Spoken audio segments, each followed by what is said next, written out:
Car के अंदर बैठी हुई सिमरन मेहरा ने अभी अभी अपने मोबाइल पर एक वीडियो रिकॉर्ड किया था। वीडियो सेव करते हुए सिमरन मेहरा ने अपने ड्राइवर से कहा, साहब के ऑफिस ले चलो।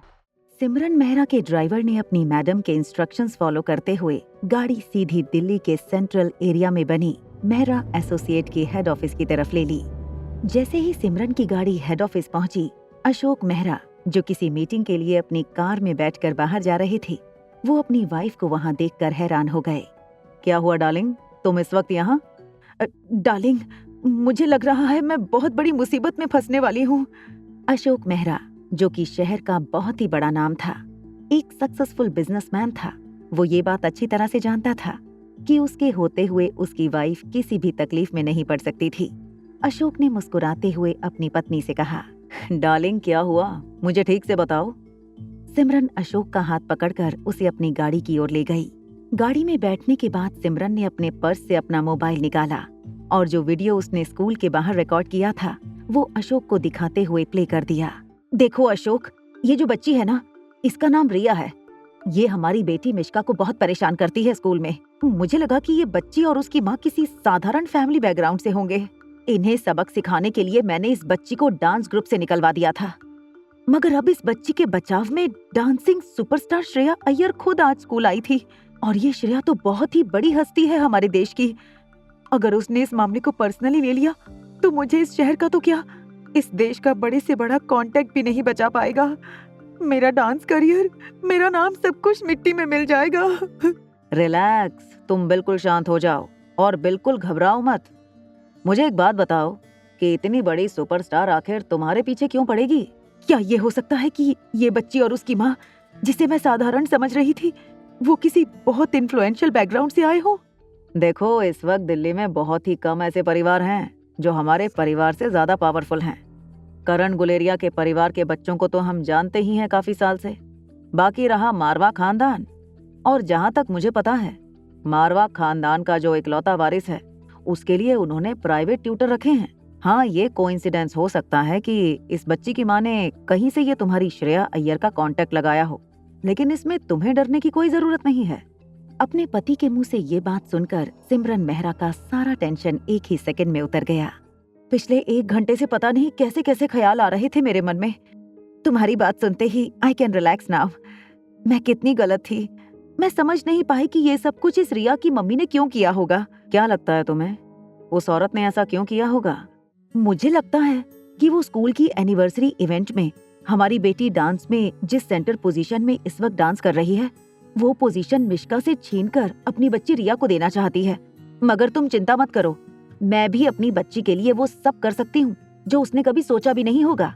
अपनी पत्नी की बातों पर हंसते हुए अशोक मेहरा कार से निकलने लगा। उन्हें अर्जेंटली एक मीटिंग में जाना था। आज वो अपनी कंपनी और मारवा ग्रुप की एक कंपनी की फ्यूचर पार्टनरशिप स्ट्रैटेजी डिस्कस करने रोहित मारवा से मिलने वाला था। जैसे ही अशोक मेहरा मारवा ग्रुप ऑफ इंडस्ट्रीज की हेड ऑफिस में पहुंचा, रोहित का सेक्रेटरी चिराग मेहता अशोक को रिसीव करके रोहित से मिलने टॉप फ्लोर पर ले गया। जैसे ही चिराग और अशोक 24th फ्लोर पर रोहित की प्राइवेट ऑफिस में पहुंचे, मिस्टर मेहरा, आप प्लीज थोड़ी देर यहाँ वेट कीजिए। मिस्टर रोहित इस वक्त थोड़ी बिजी हैं। नो प्रॉब्लम, मैं यही मिस्टर मारवा का इंतजार करता हूँ। ठीक 10 मिनट बाद दरवाजे पर खड़े चिराग ने अंदर रोहित के साथ कुछ बातें की।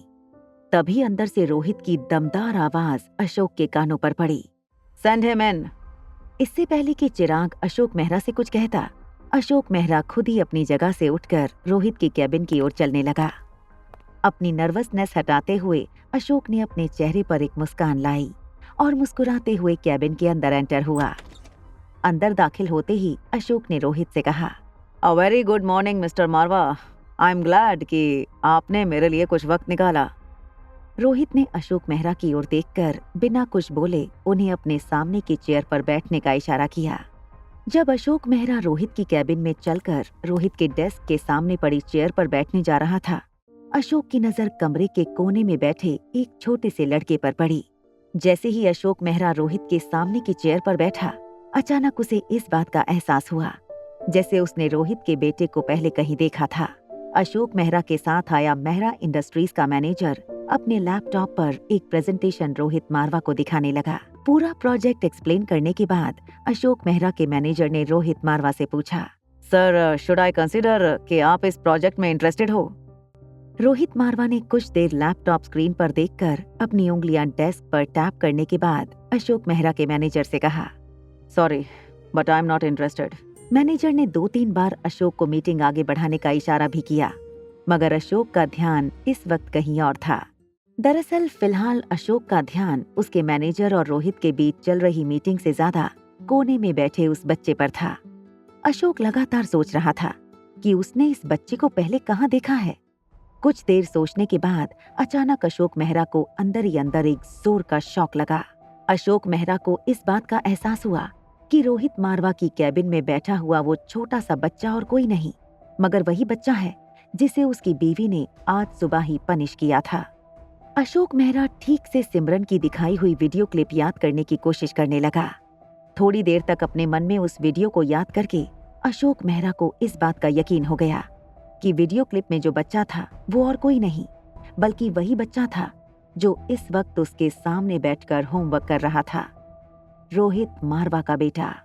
आगे की कहानी जानने के लिए देखें अगला एपिसोड सिर्फ पॉकेट एफएम के यूट्यूब चैनल पर। और एक लड़की को देखा तो के सारे एपिसोड को सुनने के लिए डिस्क्रिप्शन में दी गई लिंक से डाउनलोड करें पॉकेट एफएम ऐप।